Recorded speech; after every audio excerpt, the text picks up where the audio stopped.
Today we talk about how can you enable push notifications on your app. We go to figure out the solution or know how you can do that on your app.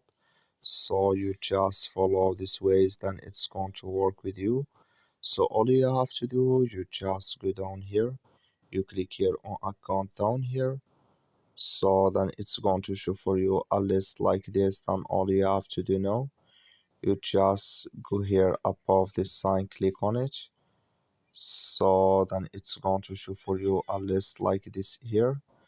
Then you just go down here, you keep going down, you click here on communications, you just click on it here. So then you come here to push notification, just clicking this sign like you see. So just switching to open with us here, like you see this color show for us, that's my push notification enable with us now.